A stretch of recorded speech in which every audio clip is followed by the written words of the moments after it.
నమస్కారం ETV news కి స్వాగతం ముందుగా ముఖ్యాంశాలు మాదక ద్రవ్యాల కేసులో నేడు సిట్ ముందుకు సుబ్బరాజు నైజీరియా నేరగాళ్లను హైదరాబాద్ నుంచి సాగనంపేందుకు పోలీసుల వ్యూహాలు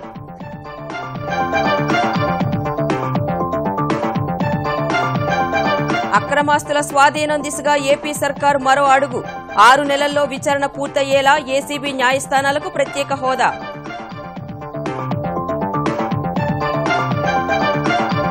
పట్టిసీమ జలాల రాకతో కృష్ణా డెల్టా ముందస్తు సాగుబాటు పండుగ వాతావరణంలో నాట్లు వేసుకుంటున్న రైతులు మహిళా గురుకులాల్లో ఉద్యోగాల భర్తీ జీవోపై అప్పీలుకు వెళ్లనున్న తెలంగాణ సర్కార్ నేడు హైకోర్టులో పిటిషన్ వేయాలని నిర్ణయం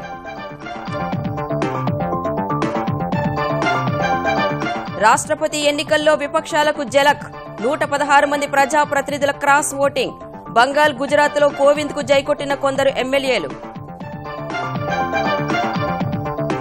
మహిళల ప్రపంచ కప్లో ఫైనల్ కు దూసుకెళ్లిన భారత్ సెమీస్ లో డిఫెండింగ్ ఛాంపియన్ ఆస్ట్రేలియాపై జయభేరి 171 పరుగులతో అదరగొట్టిన హర్మన్ ప్రీత్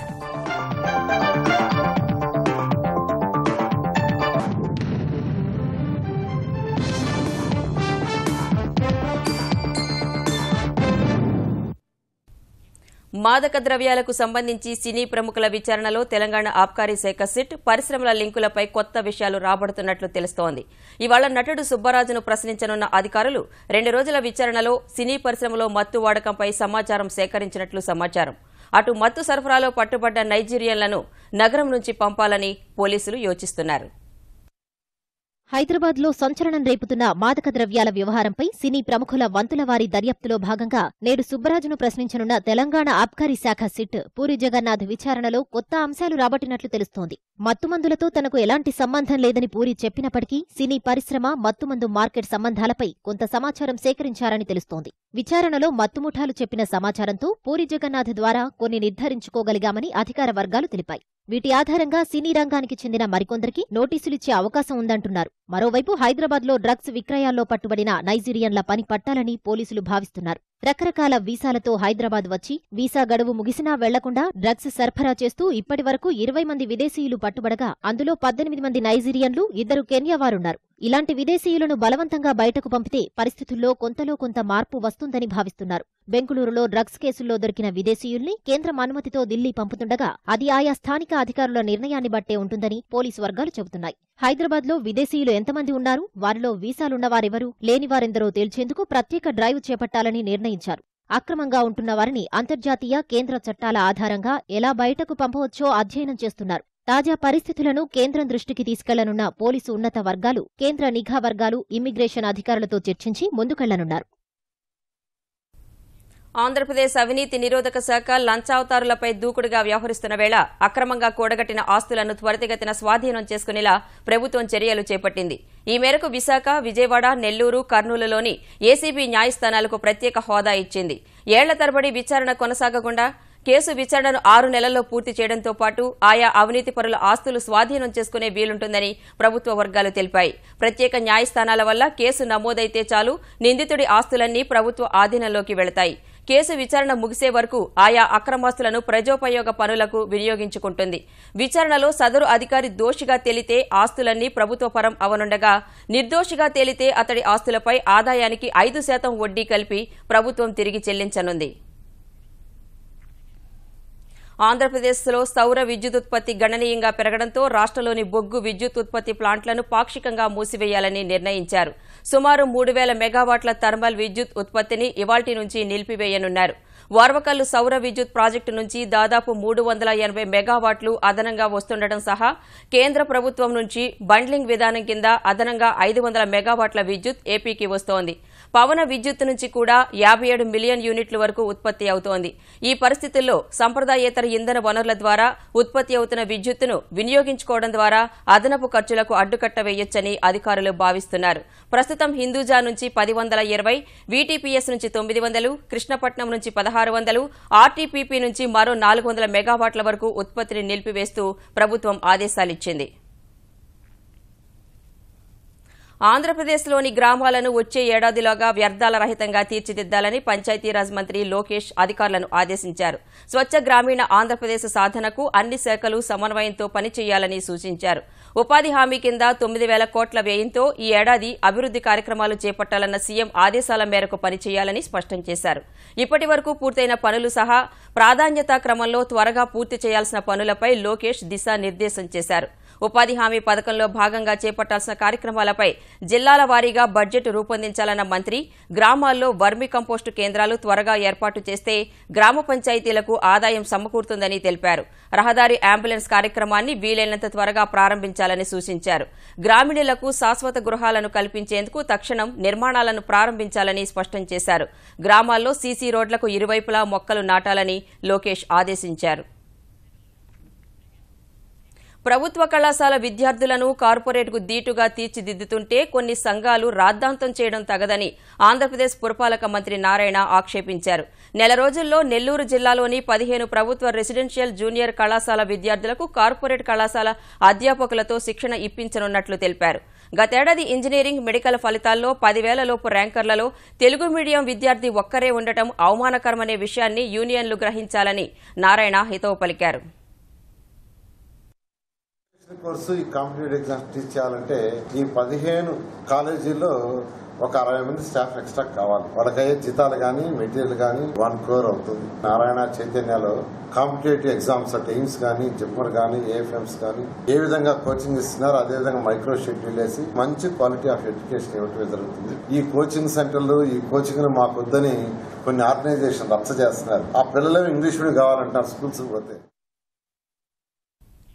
గురుకుల విద్యా సంస్థల్లో ఉద్యోగ నియామకాలకు సంబంధించిన జీవో 1274 నిలుపుదలపై అప్పీలుకు వెళ్లాలని తెలంగాణ ప్రభుత్వం నిర్ణయించింది.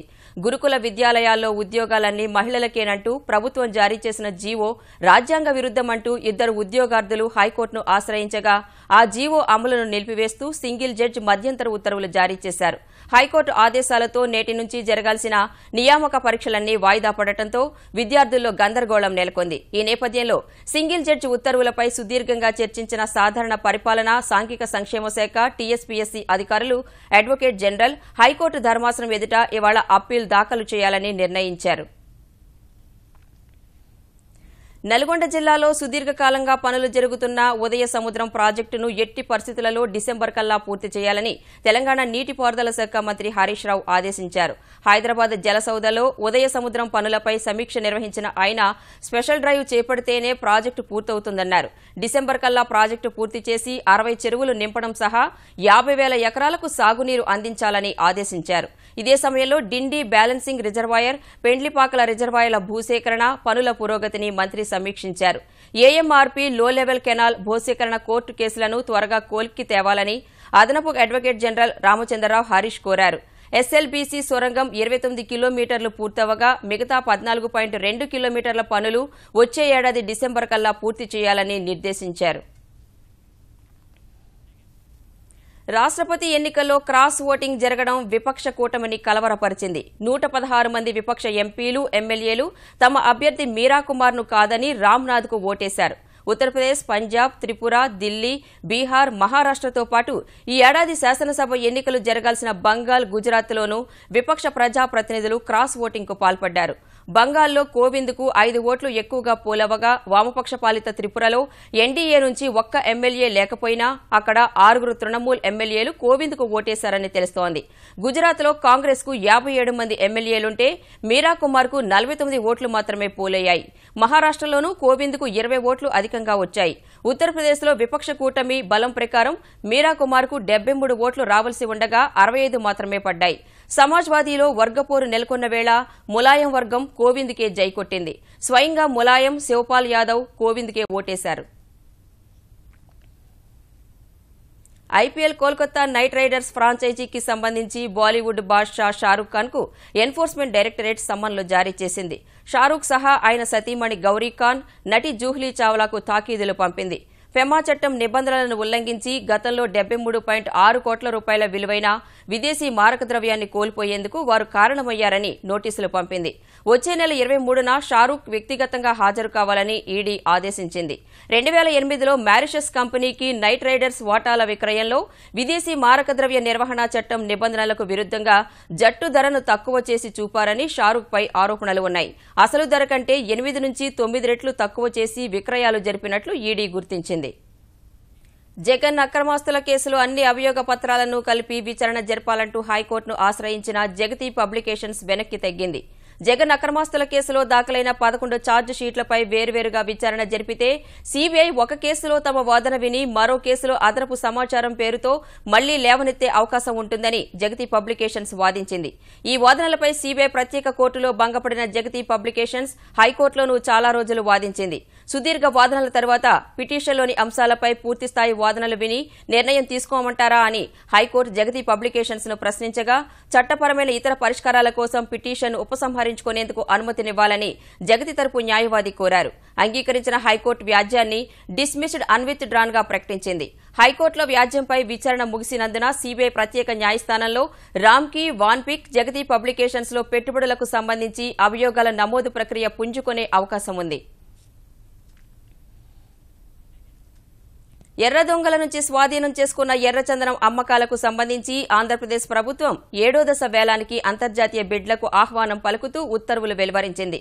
మొత్తం 1957 మెట్రిక్ టన్నుల ఎర్రచందనాన్ని ఈ వేలం ద్వారా చైనా, సింగపూర్, మలేషియా, థాయిలాండ్లో విక్రయించనున్నారు. ఈ వేలంలో కేంద్ర ప్రభుత్వ రంగ సంస్థ ఎంఎస్టీసీ అధీకృత ఏజెంటుగా వ్యవహరించనుంది. మరోవైపు అంతర్జాతీయ మార్కెట్లో ధరల నిర్ధారణకు రాష్ట్ర అటవీ శాఖ ముఖ్య కార్యదర్శి చైర్మన్ గా 5 సభ్యులతో కూడిన కమిటీని నియమించింది.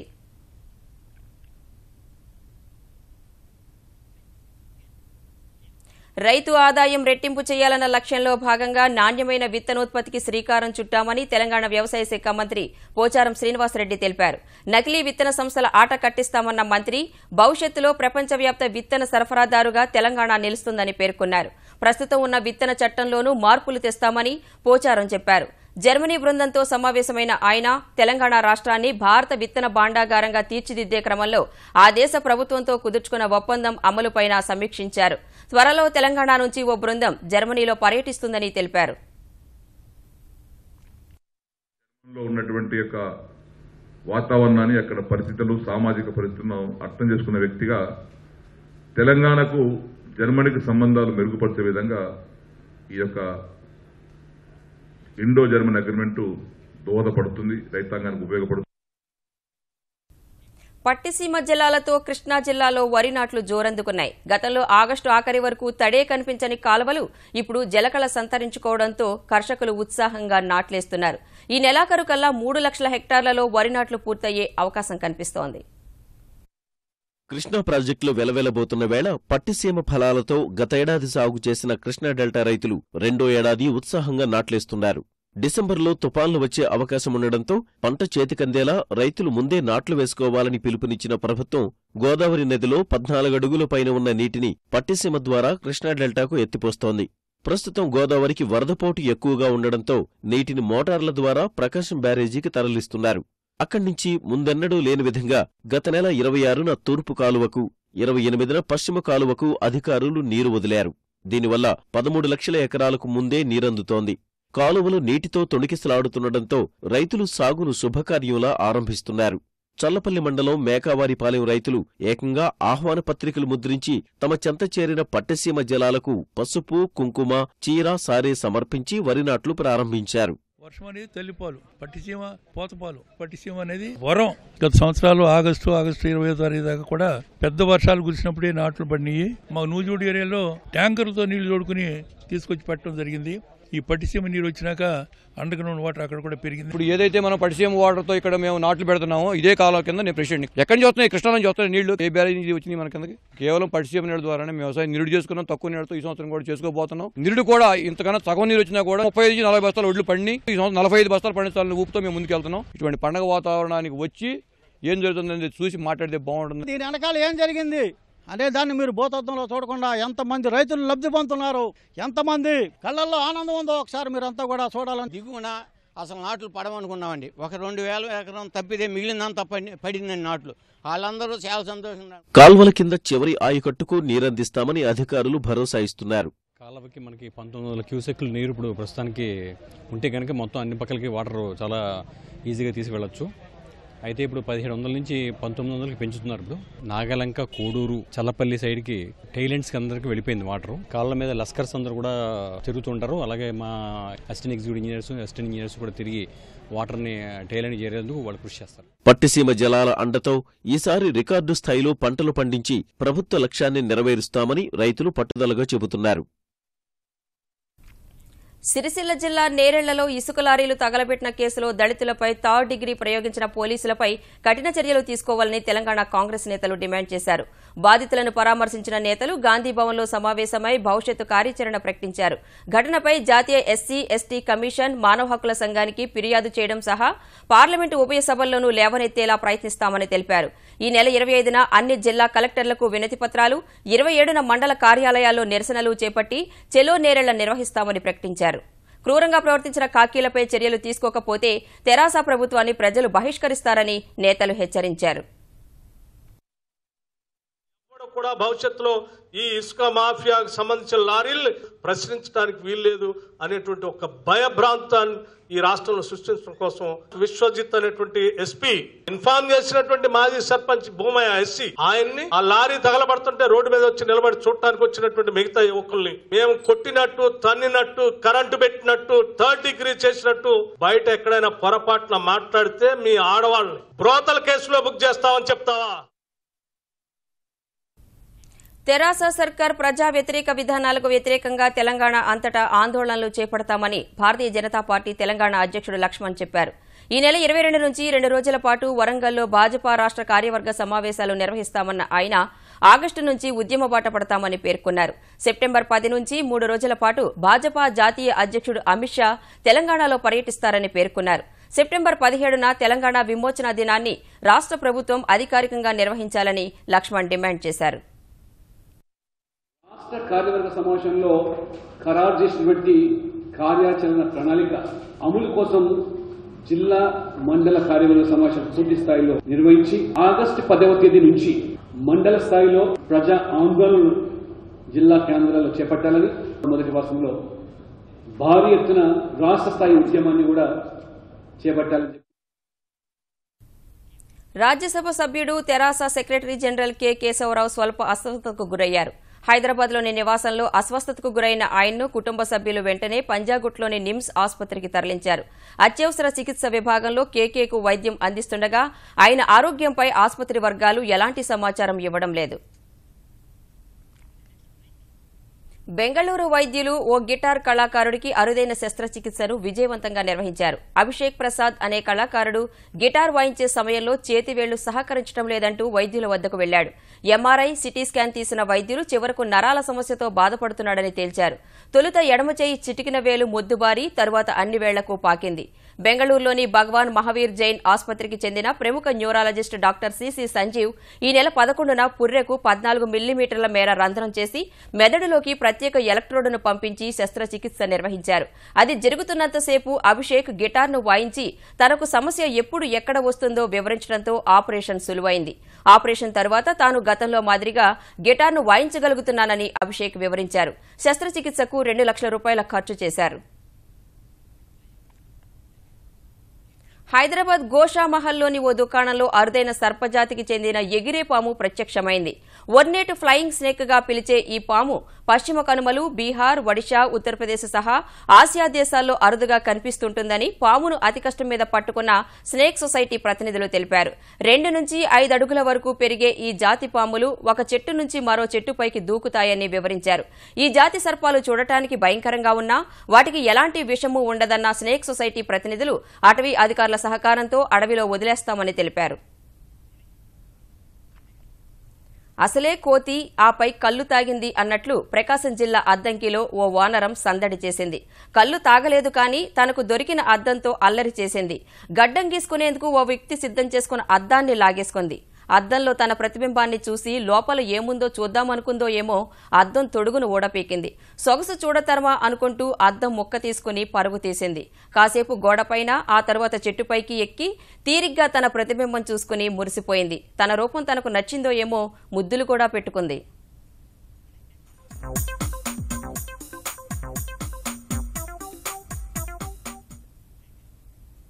ఈటీవీ న్యూస్ సమాప్తం. నమస్కారం.